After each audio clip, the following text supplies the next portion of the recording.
Recording.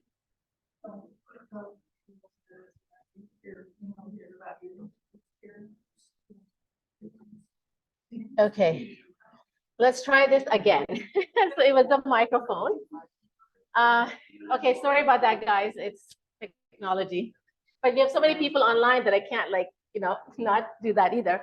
Okay, so just quickly, because none of what I said got recorded and we post this up. So let's kind of quickly go back.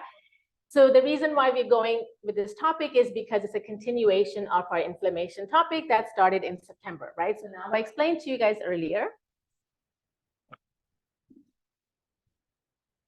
what inflammation is. Inflammation, again, is not a bad process. It's a process that is good for us. It's a natural process in the body, and it's good when it's short-term, right? And that's what the body is designed to do, is short-term inflammation, because when that happens, healing takes place and the body returns back to normal. But what happens is when we end up with chronic inflammation, and what that means is when inflammation continues onwards because the body's process of anti-inflammation that's supposed to follow inflammation doesn't happen, or doesn't happen enough. So you have a lot of inflammation going on, not enough anti-inflammation, and what you end up with is chronic, long-term, low-grade inflammation. So when you hear this buzzword, inflammation is bad for you, remember it's that long-term. It's not that all inflammation is bad, because if you didn't have that, we wouldn't even survive, right? So like I explained, acute inflammation, when injury happens, all these chemicals from the immune cells, right? This is the immune system mechanism, comes in to deal with whatever virus, injury, whatever's happened, it takes care of that. And then once that's happened, the body has a system where it releases more chemicals, which are anti-inflammatory, right? So these chemicals come along and they shut off the inflammation, and you heal the injury. And you notice that when you cut yourself, that happens, right? When you cut yourself, you have a lot of redness, there's, blood supply increases, you get swelling, the heat, that's inflammation. Those are the cardinal signs of inflammation. Once it's healed, you get the little scab that forms, everything heals underneath, scab comes off, and the skin is all intact, right? So the process worked, anti-inflammation happened, everything's back to normal. What happens with chronic inflammation, that the immune system is dysregulated, which means it's not working the way it's supposed to, and the anti-inflammation does not get turned on, right? So the inflammation continues, and what you end up with is a low-grade inflammation, which damages the tissue that's surrounding it, and that's the one that leads to disease, right? That's the one that we will talk about.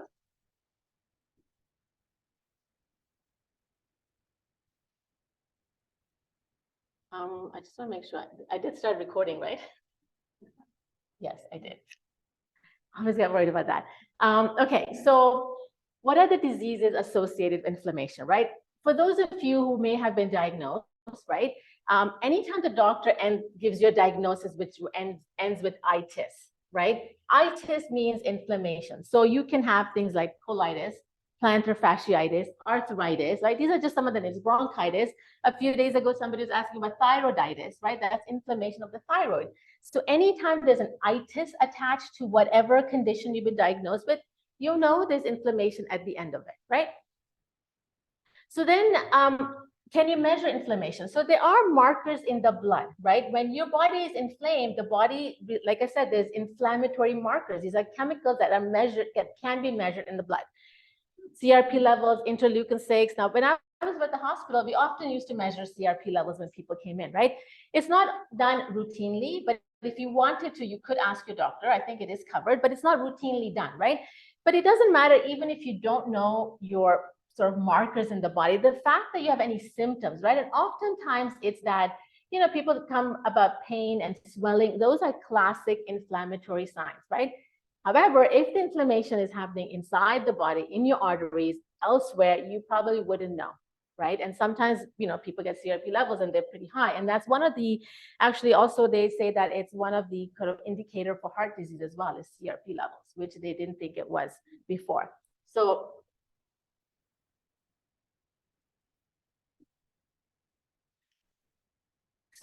chronic diseases, right? Chronic diseases which are associated with inflammation. Now, I would say about a decade ago, this is a lot of research going on now on inflammation. If you Google the word inflammation, you're going to come up with a lot of research, right? what they're beginning to find that, at the root cause of just about every chronic illness is inflammation, right?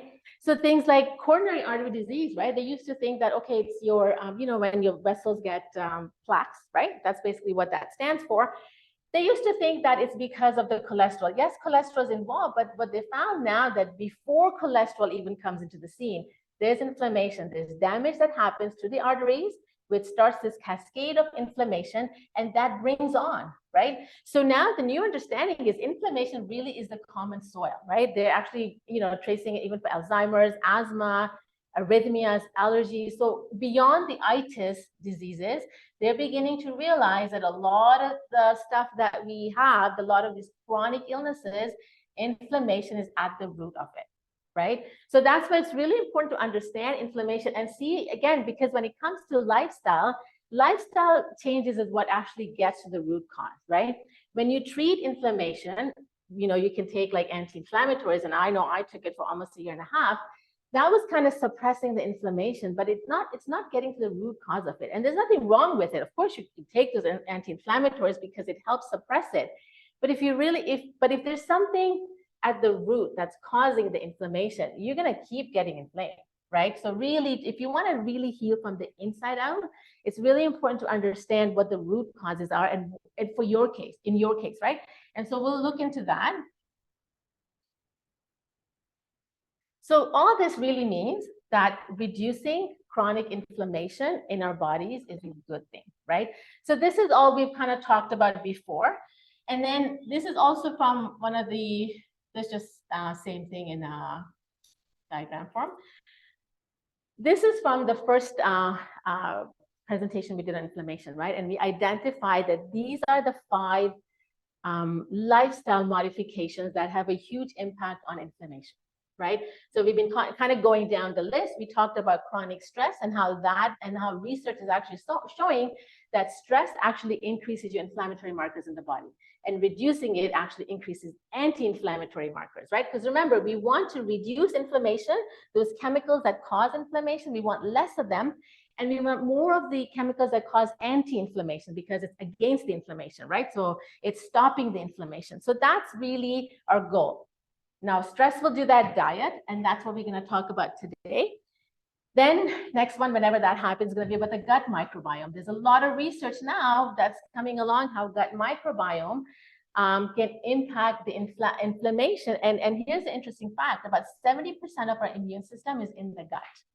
So it makes sense that, because remember that the dysregulated immune system is what's causing all this inflammation. So it would make sense that, yes, gut would be involved.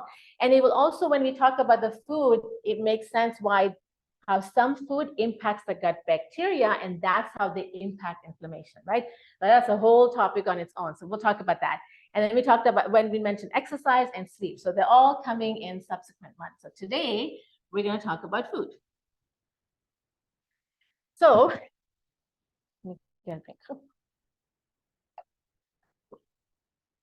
they say the saying that you are what you eat, right? And it sounds simple, right? But, and even this, it's a simple fact, but even until I actually did a nutrition course, and when this was brought up, it really clicked, because all this time, it's such a simple thing, but really, food is what provides our body with what it needs to do whatever else it needs.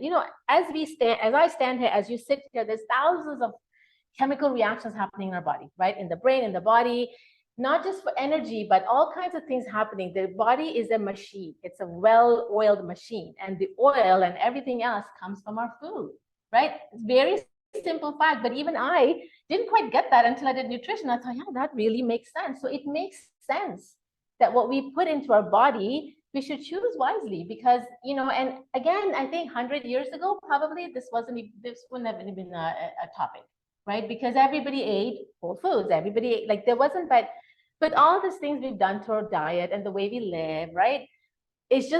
We've kind of forgotten that what we put into our body is going to impact us. It's going to impact how we function, right?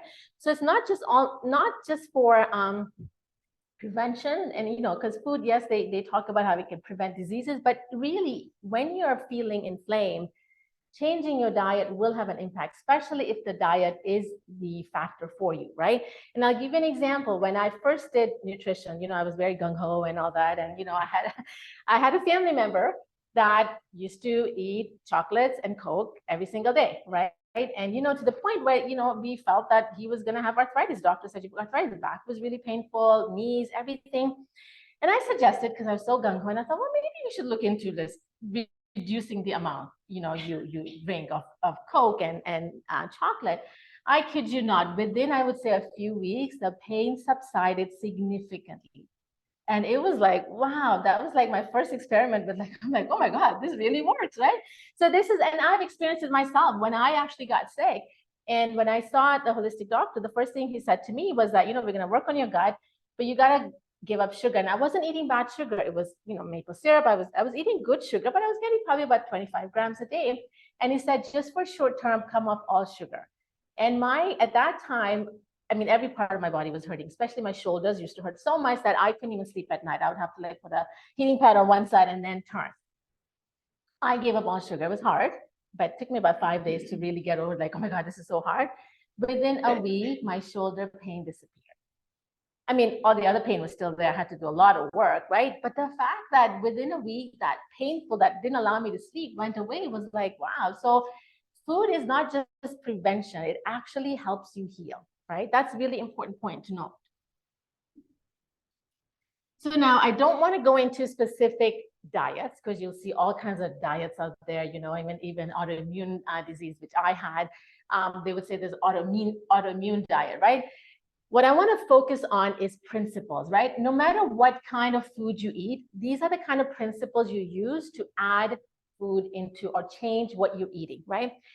And one of the things I remember my teacher always said, when you talk about food, make sure you talk about adding in good foods, right? Because when you tell people don't eat something, they're going to run away. They're not going to go with it. So again, the first 3 things is really about adding in good stuff, because what you find is when you add good stuff, the body automatically doesn't want the not so good stuff, right? So we'll talk about choosing whole foods, choosing fiber-rich foods, choosing polyphenol-rich foods, and I'll explain all that. And then we'll touch slightly on fats. Again, that's a topic on itself, but I will talk a little bit about good fats, reducing additives, and reducing sugar, okay? So whole food diet, like I said, 100 years ago, it would never matter because everybody was eating whole foods, right? So, but now because of the way we've changed how we eat, this is an important factor to note. Foods that are close to their natural state, just how they grow in nature. Now, it's difficult to be fully whole foods. I'll give you an example. Actually, I had a classmate when I was doing nutrition school, right? And he was a raw vegan chef. Okay, so he was raw and he would eat raw vegan. So he'd come to school, his lunch would be like 3 bananas, 4 apples, a whole bunch of grapes. That's what he ate, right? He would bring pizza, but he would make the crust with he would not even use oil because to him that was also processed, right? So you can go to that extreme, but that is extreme. I think most of us can't live like that. But he was great. He actually used to work at Nature's. I've lost touch with him now, but he was a chef there and he was raw vegan. So he didn't process anything he ate, right? He ate it in its natural state. But that's too extreme. Again, remember, we want to find the balance, right? So yes, some foods will be processed. For example, processing, if you even make, for example, yogurt, if you cook something, you're processing it, right? It's not how it came in nature. So I don't mean like completely unprocessed. What I do mean is that as close as you can get and avoiding the ultra processed. And I'll show you some example. What does it mean by ultra processed, right? And it's just about finding the balance, okay? So this is what I mean, right? Everybody knows that. Like I said, none of this I'm telling you is new to you. You guys have all heard this before. It's more like a reminder, right? Fruits, vegetables, grains, legumes, right? Those are powerhouse that we don't actually take advantage of. And even, it doesn't have to be plant-based. Yes, plant-based is excellent, and you'll know why in the next slides. But chicken is also, it exists in nature like that, right? Except don't make it like processed meats, right? Those are processed. There's nitrates added. There's all kinds of stuff, additives added. That becomes an ultra-processed food. Again, cakes and things in the frozen section, right? That doesn't mean you can never have that, right? It's just about, it just depends. For example, if the whole day you've had whole food and you had a, freezer pizza at night, that's okay, right? It's not about completely shifting. It's just about keeping an eye on this and recognizing, am I getting enough of this, right? And I'll give an example of my son, and I actually asked him his permission because, I didn't want to use an example. But, he's moved downtown now because he's studying there. So he's moved out. So he's cooking himself.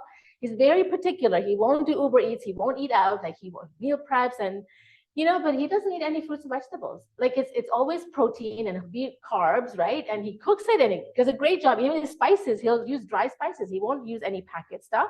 I even use packet stuff, but he won't do it. But I said to him, why don't you put some, like, he didn't even notice. Like, he's very particular. He doesn't eat sugar. But he's like, no fruits and vegetables. I said, the same. You have no fruits and vegetables. Yeah, but they go bad. And I said, find something. I said, buy the package of spinach or salad. Oh, I'm not going to eat salad. I said, I'll give you a dressing. Just no.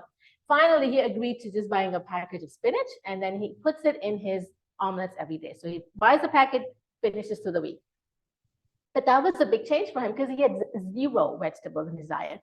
I asked him about fruits. No, they go bad. I bought stuff from, take it. No. So I'm still working on the fruits part, but this is what I mean, right? Sometimes we don't realize that this powerhouse things are really missing from our diet, and they are really anti-inflammatory, okay?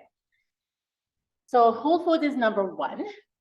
Then choosing fiber-rich foods. Again, if it's a whole food, except the chicken, it's going to be fiber-rich, right? Because fiber is only found in plants. You will not find it in any animal products. It's a really plant-based, and that's why they say plant-based is such a good way of living, right?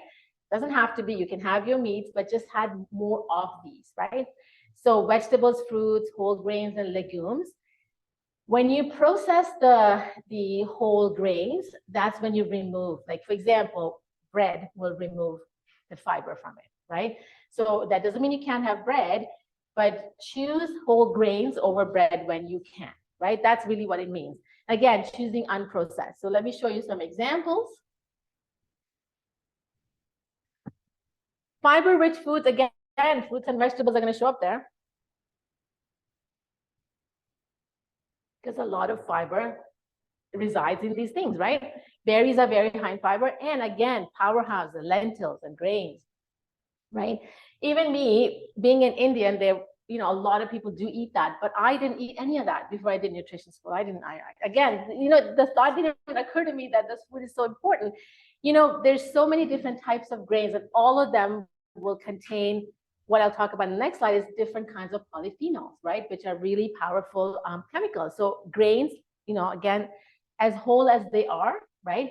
So let me give you an example of oats, right? Everybody's familiar with oats, right? The best would be your steel cut, right? Because they're really the least processed. Then you can go into the rolled oats, the bigger flakes, and then the quick oats, right? So the more processed they are, the less fiber they have. So if you can do the whole grain, the steel cuts, that's the best. Some days you don't have time, you can do the quick ones, right? But just recognize that the less processed they are, the more fiber it will have.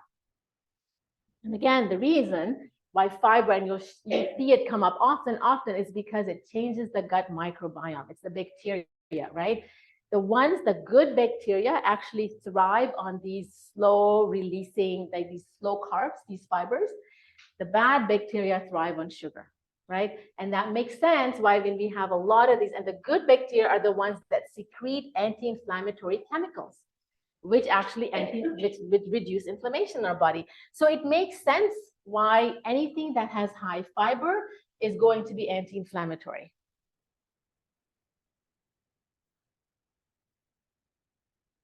Okay, so polyphenol-rich foods. Now, you might have heard that word before, but if you haven't, there's other words they use. It's like antioxidants. There's another one. Anyone remember? There's another word they use. I had it in my head, but it's really, it's again, these are chemicals which are found in plants only, right? And what they're part of the plant kingdom's immune system, right? So they protect the plants against against predators. And if you think about it, plants are really stuck in one place. They can't run away. So they really have to have a good protective mechanism for all those insects and all that sunlight that hits them that creates all these free radicals, right? So it makes sense why plant kingdom has so much of these chemicals inside of them. What they found is that when we consume these chemicals, these polyphenols, it actually helps us as well. They do anti-inflammation in our body as well, right? And these same chemicals, these amazing polyphenols, are the ones that give plants their color, their smell, their taste, right? And that's why it's highly recommended to have a variety, because every single plant will have a different polyphenol. In fact, every plant will have a whole bunch of different polyphenols. They've discovered thousands, and they keep discovering more and more, right? So when it comes to fruits, the more colorful they are, the more antioxidants they will have, whatever. I try to, right now I'm into pomegranates, so that's, I've got the pomegranates now. Persimmons were out a few months ago. They were before Christmas. They're great. Again, color, right? Different colors will give you different polyphenols, right?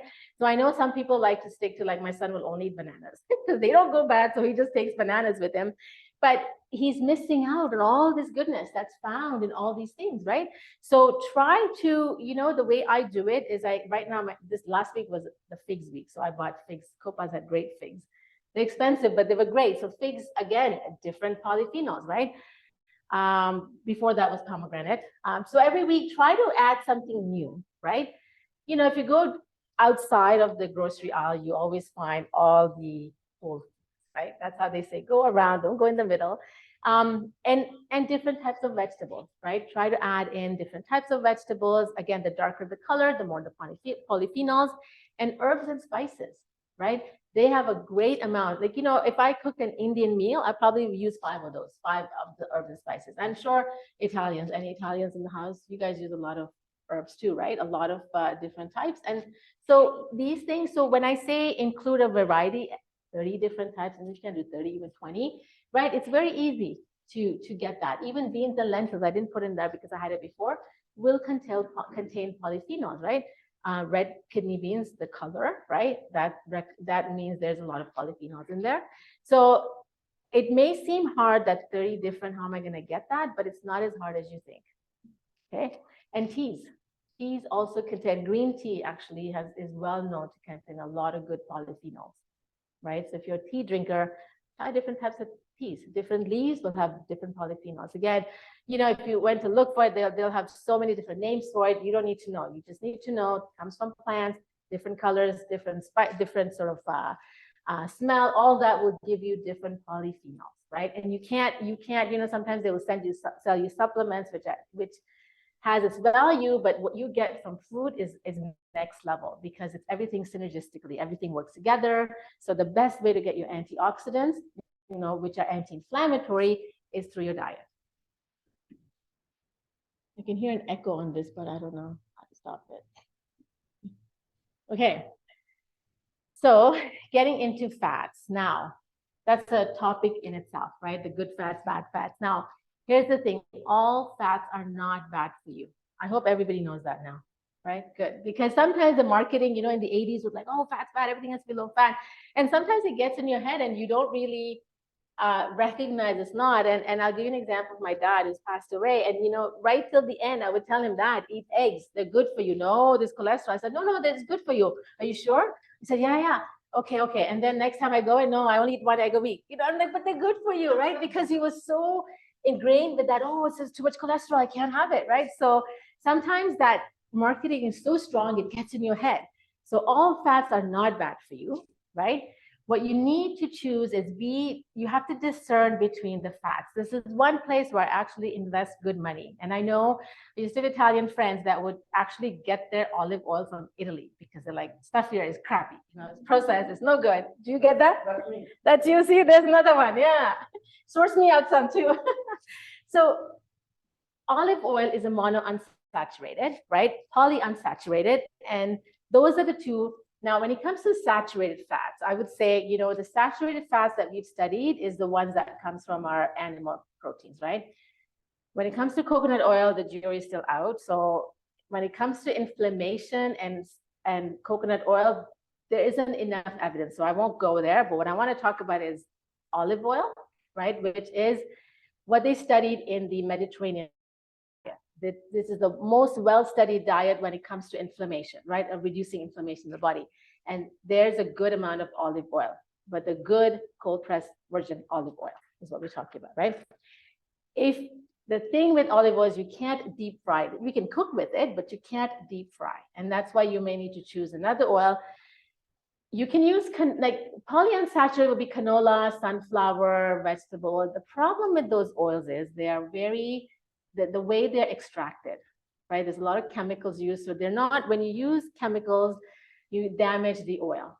So even though they're polyunsaturated, I wouldn't consider them to be the first choice, right? So if you're confused, just buy a good quality olive oil. If you really want to deep fry, use avocado oil because that's also in monounsaturated, okay?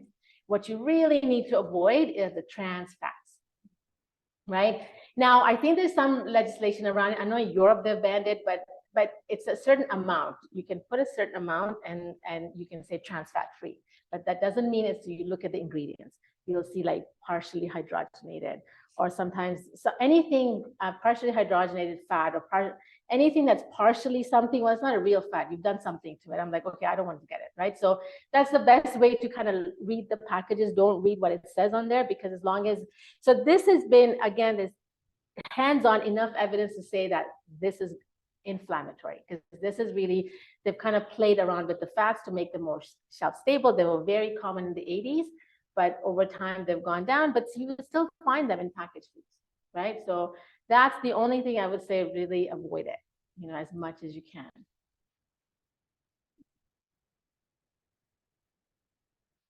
And then, so this is just showing you what your good fats are, right? Fish, avocados, nuts are good fats as well, as long as they're not really over roasted and over salted. You're good with that. Again, like I said, canola, vegetable, sunflower oil are highly processed, and it's the processing that can damage the oil, right? Making it more inflammatory. So that's why I'm not a big fan of those. If you're using a lot of oil, stick to olive oil or use the avocado. And the last thing, and the additives, I didn't add a single one because like I talked about, every time it's processed, there's additives. So you want to avoid the ultra processed stuff, right? So reducing sugar, right? If you look at the Mediterranean diet pyramid, you can see that there's a little bit at the top. You can have meats and sweets, right? So that doesn't mean you can never have your sweets. Again, like when I gave up sugar for quite some time. And as I got better, again, because I have a sweet tooth, I love my sweets. So I do eat it, but I try not to have too much, because I know when I do, I will start noticing inflammation in my wrist, especially because that's where it's left still. So I know that if I overdo it on sweets, I will notice it, right? So again, sweets is something you can have it, but just make sure, and it doesn't really matter even like good quality, even like, you know, maple syrup and stuff, because it's the sugar in itself can also, not just the gut microbiome, but the fact that the glucose spikes, you know, every time you eat just plain sugar, your sugar levels are going to go up, and that in itself is inflammatory, right? Again, sugar will impact your gut microbiome. That's why it allows the bad bacteria to grow, the bad bacteria that actually release the inflammatory chemicals, right? And here's the other thing you want to avoid is excessive usage of artificial sweetener, right? Because what happens is oftentimes people will say, okay, well, I can't have, but because there's so many, erythritol, there's stevia, there is aspartame. But what they're beginning to find now that even those artificial sweeteners are actually impacting the gut microbiome. They don't have enough evidence yet, but I would say don't switch from one to the other. You can have the artificial once in a while, that's okay, but don't just think, okay, I'm having a Coke every day, so I'm going to switch out to Diet Coke. That's not going to help you at all, okay?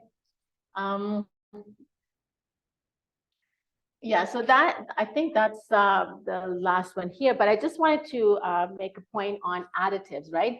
So the way, you know, the way I teach my kids and the way I go shopping is I usually look at the ingredients, right? If there's like a whole bunch of them that I'm sure you guys have heard, a whole bunch of them I can't pronounce, I don't know what they are, I don't buy it, right? So anything, even if you're buying the packaged products, look at the products. I think there was something that they recently, and they were like, oh, 5 ingredients. I knew what they were.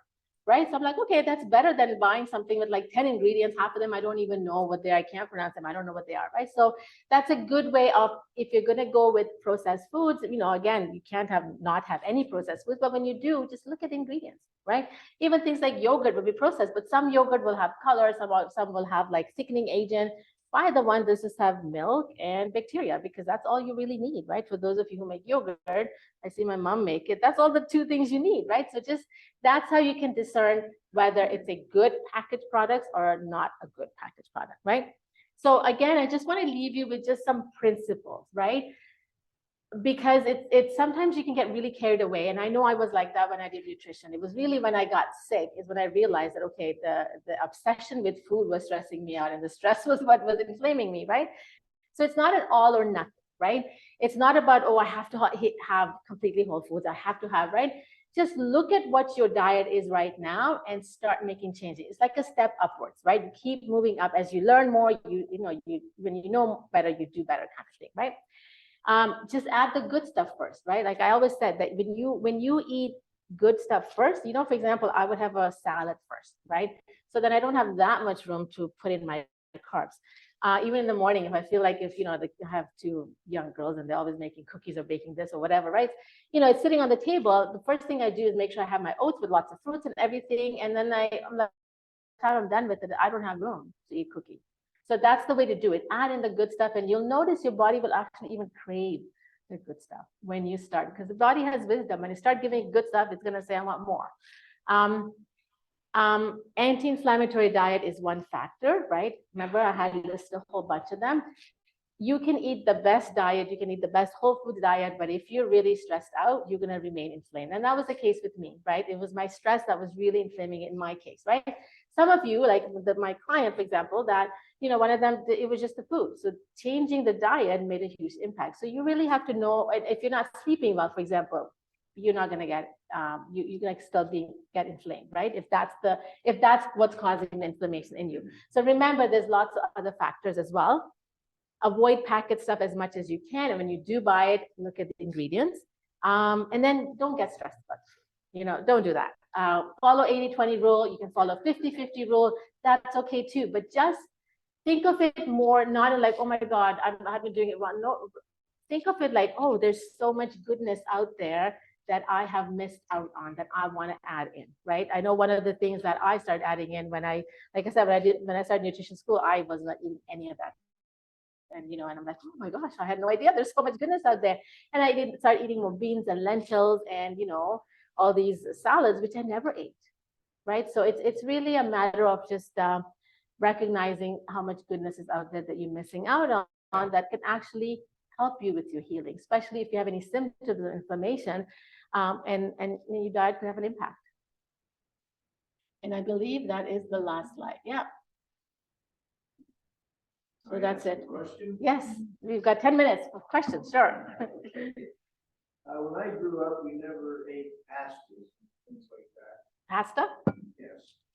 My children now, who are grown, eat all kinds of pasta. Yeah.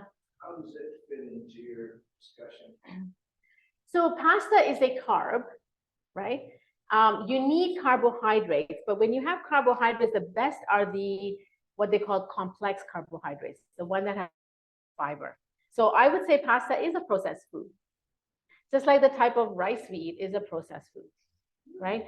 So I think this generation can't go back to how you may have eaten or how your parents would have eaten, right? It's just recognizing, like, now they make pasta out of lentil flour as well, has a bit more fiber, right?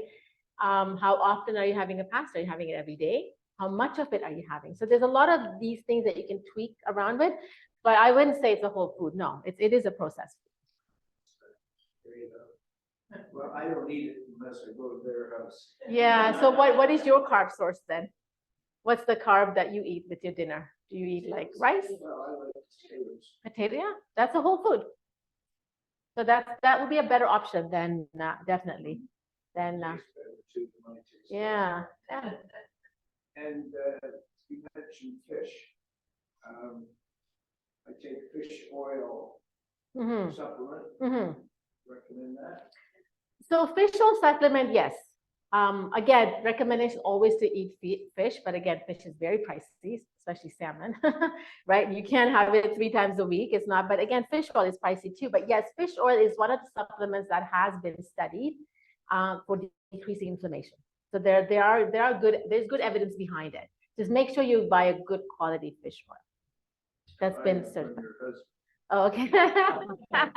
That's good. I only carry the good stuff. Yeah. What are your thoughts on frozen vegetables? They're fine. It's good. Yeah. A lot of them are freeze dried, right? They're just frozen, right? You look at the ingredients, it will just say what. Like I buy a box of wild blueberries. You know this big one? I think I don't know if you guys, Farm Boy has it, and Nature's has it too. And it's just frozen blueberries, and they're wild frozen blueberries. But it's good access. The blueberries are so good for you, so I keep that in my freezer. So frozen vegetables and fruits. Again, fresh is always the fresh you grow yourself is the best, right? Top of the line. But then you buy fresh in the grocery. Frozen, it's still better than having packaged foods. Yeah, for sure. But you look at the ingredients, it will just tell you like mangoes or whatever, pineapple in there. There'll be nothing else. There will be no additives because they just freeze it fresh and it's done. Yeah. Should we still be eating fish with what's happening with the oceans and that? It turns me off now. I can't. Yeah. Yeah, there's always, again, it's how much. So again, you can't eat a lot of the fish also because of that, right? Because if you eat a lot, then you worry about mercury, right? So you're right. It is something I try to eat once a week, but recommendations like 3 times a week, right? I know what you mean. And genetically modified food. You know, we always That's had it the, on- I yeah. never thought green pepper, that's the side, it turns me off when I see that in the store. Like, everything Yeah. is hungry. I don't know if it's genetically modified because there's certain things which are, but they are, but it may be just the way they grow it. Yeah. Yeah, I mean, we can really go down the hole on this and it really be like, oh my God, organic pesticides. But we gotta really, one thing I've learned from my own illness is that, the body knows how to get rid of the bad stuff. As long as I give it good stuff, enough good stuff, right? As long as I'm not like, destroying myself with a lot of stress and all the other stuff, the body will figure it out, right? So that's why I don't stress so much as long as I'm eating whole food. So yeah, you can go down the hole thinking, oh my God, the pesticides, this, that. Don't do that. You'll never come out of there. Yeah. Yeah. Sorry, I don't know who had a, go ahead. May I say about pasta? Yeah. Italian pasta is made with the Italian flour, and they say that Canadian flour is. Yeah. So with the Italian flour, the pasta is great with homemade tomato sauce and a nice salad or vegetable. Broccoli, Yeah. green beans in the summertime. Yeah. Yeah. Yeah, in your garden. Yeah. Again, so like I said, you can't go from like, you can't say, oh, I can't have any of this stuff, right? Because every culture has their own. Like, for example, for me, it's the Indian flatbread. Well, I can't live without that, right? So I make it myself, which is a dying art. I tell my girls, my son too, he actually is the chef of the family. It's an art, right? But if you buy the packaged one, there's like 10 different things in there, like is a preservatives, right? So I use the flour, I buy the organic flour and I make it myself, right? So again, this is not something because these are cultural foods, and I think pasta is for a lot of Italians. So you don't want to give that up, and that's fine. Then you kind of like, I guess, garnish it up with all kinds of whole foods, and you're good. And there was a time I used to make it by hand. Yeah. Wow. Yeah, I'm always amazed. Butters, they didn't oils. I mean, as a kid, he used to always have butter. Yeah. Now they're all margarines that they have now. No, butter. Go back to butter. Margarine was, yeah. So margarine came along, and they realized margarine is a hydrogenated fat. They realized that's making it worse. So if you're gonna I use butter. In terms of evidence, butter being inflammatory, I don't know. I would have to look up, but I don't think it is. I think a lot of new research has come out saying that butter is but the way they used to make butter is really like, it was a little processed, but not that processed, right? But margarine is hands down not good. Yeah. When I grew up, we used to have peanut butter or peanut cookies made with bacon.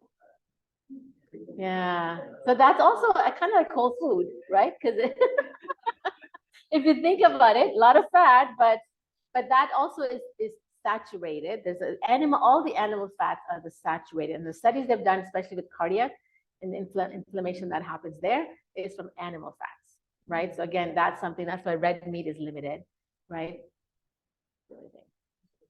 Mhm. What are your thoughts on vegan? Like packaged or plant-based? What do you mean? Like, Plant-based Butter, hamburgers. there's plant-based hamburgers. yeah, they're still processed. Yeah. Right? So this is the thing, right? People, because plant-based is so big and everybody's like, oh, well, let's make plant-based this, plant-based that. But really just go back to, we just need to go back to our basics, right? And as soon as we go back to our basics, we don't even have to think about it. Just like what our ancestors did, right? Again, some stuff you can't go back, like making pasta, for example, right? That's always like a lot of work. So, but that you can compromise and buy better quality pasta, right? But I think this packaged product, and again, I think it's hard for people because you're working, but it's interesting because when I saw my son move out and he does meal prep, but he's very, so I think there are ways around it. That's made me realize that, but he's also a little bit, because he has to pay his loans now, so he's a bit tight on his money, because before it was me paying his tuition, I was like, he's paying it. So he's like, oh, I can't spend my money. So which is good though, because despite him being so busy with school and playing sports, and he does meal prep. Right? He makes simple meals, doesn't put any vegetables in, but it's meal prep. So I think there's a way around not buying packaged. I never answered your question. I was wondering about olive oil. And, Yeah. you said some people say the Canadian olive oil is bad. I don't know. I think it's the Italians. You can, I think they're used to the Italian olives, perhaps, right? I even had a friend from Lebanon, and she would, when her parents would come, they would bring olive oil from Lebanon, right? So I think people who have, again, when you go to Europe, for example, the food tastes different. When I go back home, food tastes different, right? So maybe they use that flavor. So I wouldn't say the Canadian olive, because a lot of it is exported. I'm not sure from where, but as long as it's cold pressed, right, virgin, it at least hasn't gone through all kinds of chemicals for extraction. Then I think you're okay with that. I don't think we produce any olive oil. No, it's probably exported. So I wonder where it's coming from. I don't know. Italy, probably. What's that? Greece? Yeah. So I try to buy good quality, good companies. That's where I actually invest my money in oil. Just because oil can be very damaging, like bad oils, they go rancid. Oil can be very damaging. So I do invest my money in oil because there's cheaper ones and more expensive. But I think somebody had a question. Bruce, you had a question? During saturated fats, I understand we need an element of saturated fat. What are the healthy ones that? So saturated butter is a saturated fat, right? Even coconut oil is a saturated fat. And it's a plant-based saturated fat, right? So that's why the studies that kind of link saturated fat to inflammation are really the animal-based saturated fat, but they've kind of extended the study, and they haven't really got good evidence to say that coconut oil is anti-inflammatory. But I mean, I do like coconut oil. I don't necessarily like the flavor of it sometimes, but it's not something you don't have to completely eliminate it. So if you want good saturated fats, a little bit of it in your diet, then go with butter and coconut oil. Those are the two. Yeah, oil. The topic of oil, I think it's a full-on topic in itself. Maybe we'll do that one day. Yeah. A lot of, I make my own muffin spot and things, so a lot of times recipes will say oil.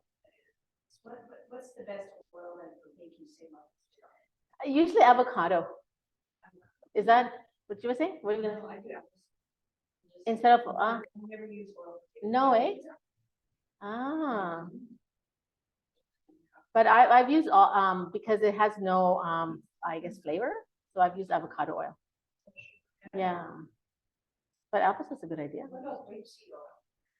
Yeah, grapeseed is okay too. It's polyunsaturated, but I think you have to buy which is cold pressed, because they also tend to use chemicals to extract the oil. So you have to be careful with that. I used to look into that, but then once the good quality avocado oil came out, I kind of, but I use olive oil the most. I do like using that. And that's the one that was in that Mediterranean diet. That's been really studied. So. Is your avocado oil cold pressed too? Yeah, it's a particular brand. I think Chosen Foods. Have to ask me when. What you say on the label? Yeah, it would. Because I couldn't find it one time and I went somewhere else and it said something about some chemical process, like, oh, put back. So they can use different. If it's not good quality, sometimes they mix it. It is challenging, definitely. Finding a good oil is really challenging. So I admire those people that get it from Italy. And especially if you know people who are making that, who are extracting the oil, the best oil to do. Was your 80/20 stuff, that 80% processed foods? No, the other way. 80% good food, 20% not so good. Yeah. Or you can do 50-50, right? It depends on where your starting point is. Like when I started, I was at the bottom, so I went 50-50 and then moved up. What's the best time to sell it? Before or after? meeting? Before. Yeah. Because it also, not only because, again, it will fill you up with good stuff, but also has all the plants have enzymes, right? And when you eat them raw, those enzymes actually help you digest food as well. That's why plants will digest itself and go all swiggly and soft and all that when they're in the fridge, because they self-digest. So it's the enzymes. Have it before. Salad, yeah. Salad first, then soup, then you'll be full. You won't eat any carbs. I don't know if anybody had any.